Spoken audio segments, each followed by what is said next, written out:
With the help of a stable circuit diagram, explain how NPN transistor in common emitter configuration act as an amplifier।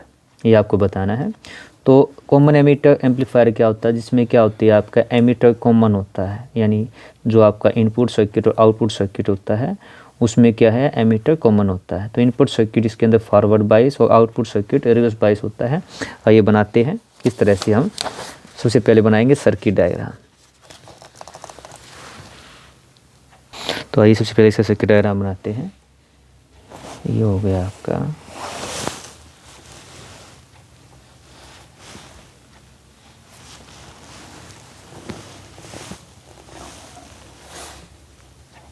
सबसे पहले diode आपका transistor बनाते हैं।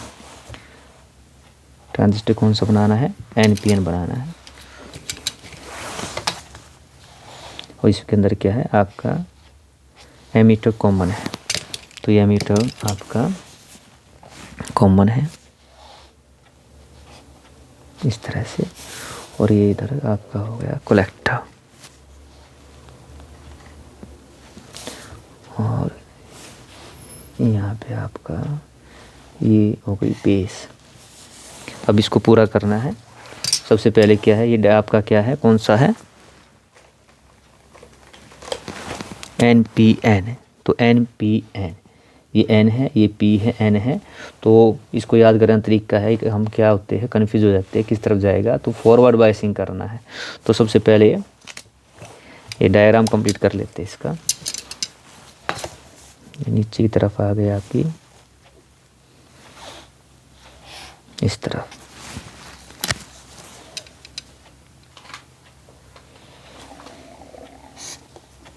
इधर वाला section होता है इनपुट और इस तरफ वाला होता है आउटपुट। तो NPN है, NPN। तो ये आपका हो गया N, ये क्या है P और ये क्या है आपका N। तो फॉरवर्ड बायसिंग N है। तो ये टर्मिनल जो आपका आएगा ये कैसा आएगा, यहाँ पे जो बैटरी दिखाएंगे वो आपकी कैसी होगी, N से। इसका तो नेगेटिव नेगेटिव से जोड़ना है। तो नेगेटिव नेगेटिव से, पॉजिटिव पॉजिटिव से। तो ये बेस के लिए हो गया।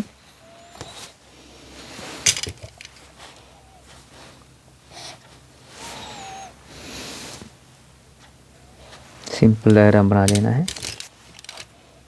ये आपका इधर। तो ये जो आपकी इनपुट लेंगे इस तरफ, मान लो यहाँ हम इनपुट ले लेते हैं, इसको इस तरह दिखाते हैं। यहाँ पे लेंगे इनपुट। अब दाई तरफ अगर हम देखें, अभी फॉरवर्ड पॉजिटिव से नेगेटिव करंट फॉलो करता है। तो करंट की जो डायरेक्शन होगी वो क्या होगी आपकी, यानी बाहर की तरफ होगा। यानी ये बड़ा ध्यान देना है, जो करंट क्या होगा इसके अंदर बाहर की तरफ ऐसे दिखाएंगे। तो इधर आपका इस तरफ इस तरह से फॉलो करेगा करंट, इधर इधर इस तरह से। अब अगर आउटपुट सर्किट लेते हैं, आउटपुट सर्किट में थोड़ा चाहे तो इसको हल्का सा बाहर निकाल सकते हैं।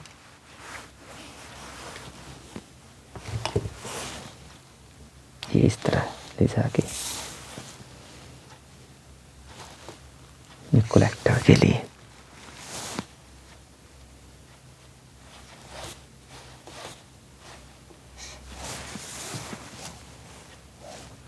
ये आपका यहाँ पे इसकी रिवर्स बायसिंग दिखानी है। उससे पहले जो लोड रेजिस्टेंस RL और यहाँ पे हो जाएगी आपकी बैटरी।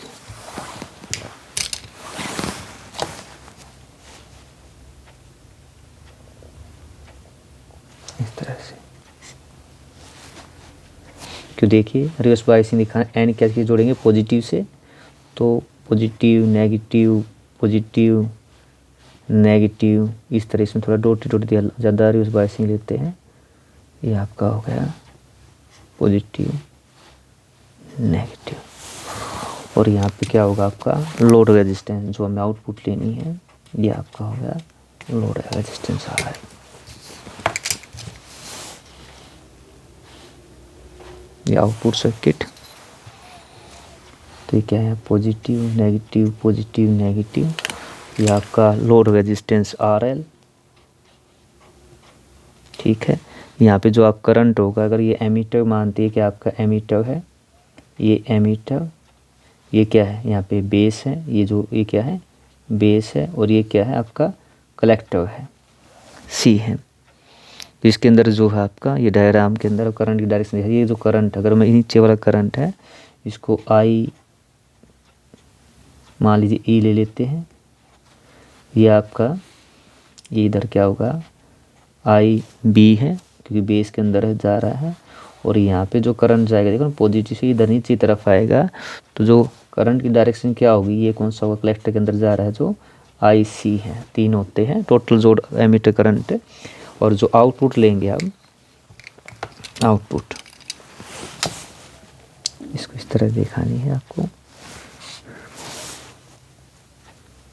सिंपल डायग्राम बनाया है, ये लीजिए। यहाँ पे हम इस तरह यहाँ पे आउटपुट ले लेंगे इस तरह से। तो जो इनपुट का और आउटपुट का ये जो पॉइंट है, ये इनपुट आउटपुट लिख देते हैं यहाँ पे। इधर क्या आएगा, इनपुट सिग्नल आएगा, यानी ये इधर इनपुट सिग्नल आएगा। इसका डायग्राम बना के दिखा देना है।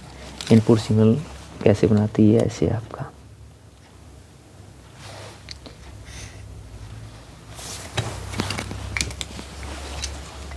इनपुट, और इस तरफ क्या दिखानी है आपको, आउटपुट। थोड़ा बड़ा दिखा देते हैं क्योंकि आउटपुट ज़्यादा एम्पलीफाई करता है, एम्पलीफाई करके देता है आपको।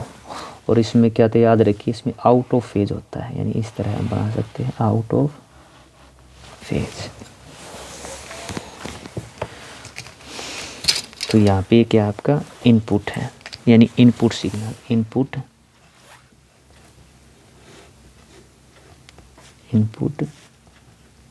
एसी सिग्नल, और यहाँ पे क्या है आउटपुट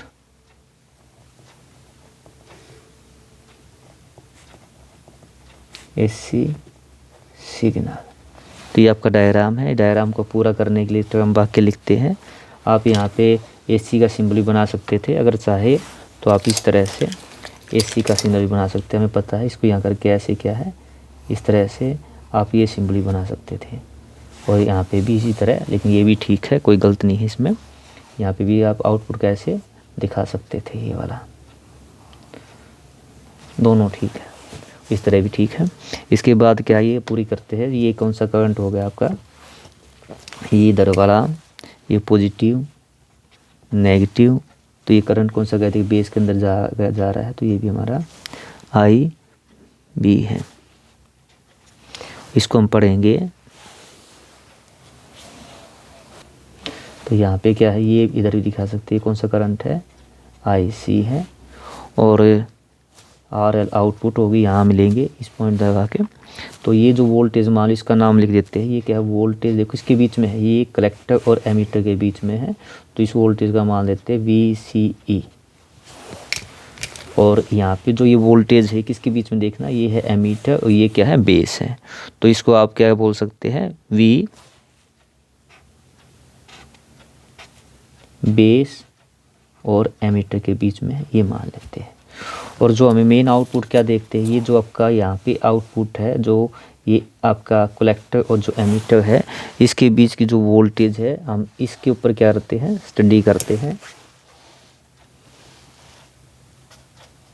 जो हम स्टडी करेंगे इसके बारे में हम निकालेंगे, वो क्या है कि ये है, मान लो इसको वी सी मान लेते हैं। ये कौन सी वोल्टेज है, जो कलेक्टर और एमीटर के बीच में है, यानी कि इसके बीच में जो ये हमारा जो कलेक्टर और ये है, इसके बीच जो वोल्टेज ड्रॉप है वो क्या है वी, ये देखेंगे। क्योंकि एनपीएन ट्रांजिस्टर यही तो क्या कर रहा है, एम्पलीफायर का काम कर रहा है। एम्पलीफायर क्या करता है, जो इनपुट को बढ़ा के देता है, वोल्टेज चेंज करता है।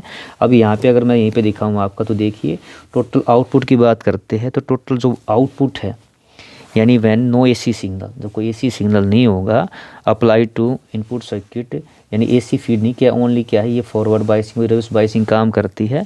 तो जो टोटल जो आपका ये यहाँ पे वीसी होगी, या जो वीसी है ये 2 पार्ट में डिवाइड हो गई है, एक पार्ट कौन सा इसने ट्रांजिस्टर ने यहाँ पे ले लिया जिसे हम VC कहते हैं, और सेकंड वाला क्या है,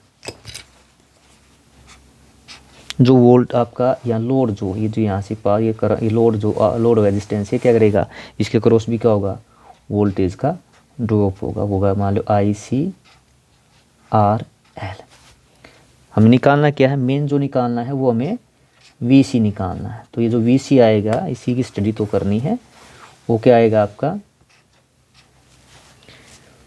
VCE माइनस हो जाएगा ICRL, यानी जो हमारी मेन इक्वेशन है जिसकी हम स्टडी करनी है वो क्या है, ये करनी है।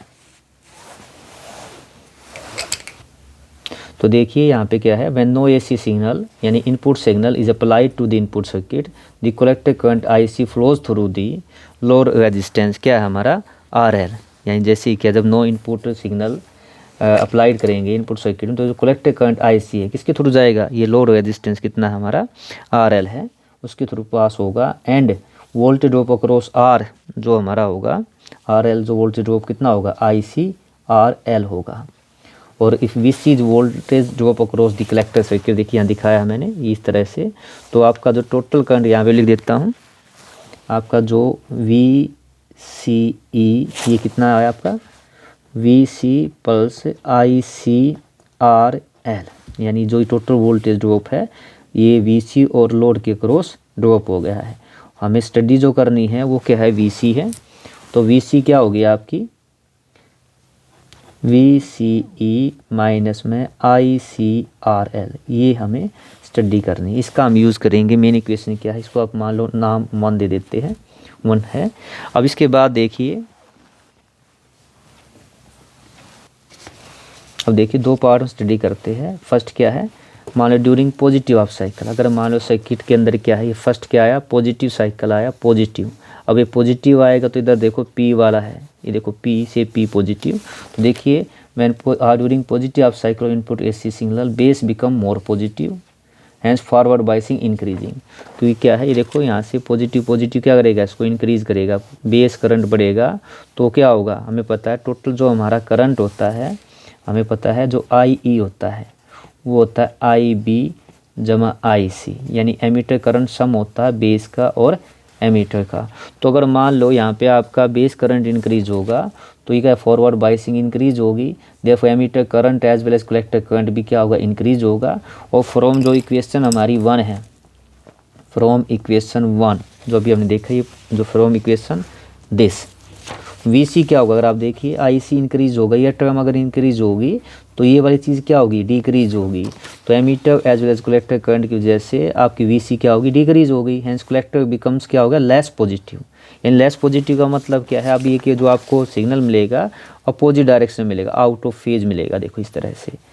यानी आपका जो है पॉजिटिव हाफ साइकिल आया तो आउटपुट क्या है, आउट ऑफ फेज है। आउट ऑफ फेज कितनी है, 180 है। अब सेकंड क्या है, during negative half, during negative half of AC। अब नेगेटिव हाफ का मतलब क्या है, अब यहाँ पे जो आपका है सिग्नल कैसा आया, सिग्नल आपका यहाँ पे अगर मान लो नेगेटिव आए इधर पॉजिटिव आए, तो ये अगर नेगेटिव होगा तो नेगेटिव केस में क्या होगा, ये नेगेटिव क्या करेगी, बेस करंट को क्या करेगी, डिक्रीज कराएगी, यानी फॉरवर्ड बाइसिंग डिक्रीज होगी। फॉरवर्ड बाइसिंग डिक्रीज होगी, देखिए if negative of AC forward biasing decrease, so IE यानी जो आपका एमीटर करंट है तो कलेक्टर करंट दोनों ही डिक्रीज होंगे। फ्रॉम इक्वेशन 1 जो हमारी ये वाली जो इक्वेशन है, जो हमारी फर्स्ट ये कौन सी है, ये इक्वेशन जो है इसकी वजह से क्या होगा, VC इंक्रीज होगा तो collector current become more positive. More positive क्या होगा, आउट ऑफ फेज में होगा, ये भी इसके कंपेयरिंग यहाँ पे आएगा मोर पॉजिटिव। तो ये क्या देखिए इनपुट सिग्नल देखिए आपका यहाँ पे क्या है, और ये जो आउटपुट इनपुट आउटपुट क्या है, बिल्कुल आउट ऑफ फेज है। आउट ऑफ फेज किससे, 180 एंगल से है। तो बस ये लिख देना है, hence we note that during positive half cycle of input AC signal we get negative half of output. यानी देखिए जो पॉजिटिव था आपका, पॉजिटिव था तो आउटपुट में नेगेटिव हाफ मिला है, और जब नेगेटिव था तो पॉजिटिव हाफ मिला है। तो negative half of output signal, तो ये इनपुट सिग्नल अगर आपका क्या है पॉजिटिव था तो आउटपुट में नेगेटिव हाफ मिला, और जब आपका इनपुट सिग्नल नेगेटिव था तो हमें क्या मिला, पॉजिटिव आपको आउटपुट सिग्नल मिला। Hence input and output signal के आउट ऑफ फेज है, यानी आउट ऑफ फेज क्या, ये मेन काम का 180 डिग्री आउट ऑफ फेज पे है। ये आपकी एनपीएन कॉमन एमिटर एम्पलीफायर था। इसके अंदर क्या बताया, सबसे पहले आपने देखिए, सबसे पहले इसका आपको कॉमन एमिटर एम्पलीफायर के बारे में बताया। इसके बाद क्या है, आपने इसका सर्किट डायग्राम बनाना है। सर्किट डायग्राम के अंदर क्या है आपको देखना है इनपुट सर्किट फॉरवर्ड बाइस है और आउटपुट सर्किट रिवर्स बाइस है। सभी टर्म जो है करंट की आई बी आई सी आई इसकी लेबलिंग करनी है अच्छी तरीके से। और याद रखिए कॉमन एमीटर हमेशा क्या देता है, आपका आउटपुट सिग्नल जो देता है आउट ऑफ फेज देता है 180 आउट ऑफ फेज। इसके बाद हमने क्या दिखाया है कि जो कलेक्टर करंट जो हमारा यहाँ पे जो वोल्टेज है जो एमीटर और कलेक्टर के बीच से दो पार्ट में डिवाइड हो गई है। एक पार्ट लोड रेजिस्टेंस के अक्रॉस और सेकंड ड्रॉप होता है सी के अक्रॉस। तो टोटल जोड़ क्या होता है यहाँ पे V C I C R L, V C निकालना है, यही हमें इसी के बारे में स्टडी करना है। सेकंड आप में क्या बताया आपने, ये देखिए तब आपका पॉजिटिव हाफ आता है। पॉजिटिव हाफ का मतलब क्या है, जो आई बी आपका फॉरवर्ड बाइसिंग इंक्रीज हो जाती है। फॉरवर्ड बाइसिंग इंक्रीज होने का मतलब क्या है कि आपके जो करंट होता है आई ई और जो साथ में आई सी दोनों इंक्रीज होंगे, और दोनों इंक्रीज होंगे तो वी सी क्या होगी आपकी इस केस के अंदर वी सी क्या होगी, डिक्रीज होगी। और लेस पॉजिटिव मतलब क्या, नीचे की तरफ दिखाएंगे। ये आपका मिल गया, देखिए नेगेटिव पॉजिटिव में नेगेटिव हाफ मिला फर्स्ट पार्ट। और सेकंड क्या, जब आपका नेगेटिव हाफ आता है तो आपकी बाइसिंग जो है फॉरवर्ड बाइस डिक्रीज होगी, तो आई सी डिक्रीज होगा, आई सी डिक्रीज होगा, तो आपका जो वी सी है इंक्रीज होगा, मोर पॉजिटिव होगा। तो इस तरह आपको ये सिग्नल मिलेगा। तो आपको ये बताना बस, ये था आपका NPN transistor in common emitter configuration act as a amplifier.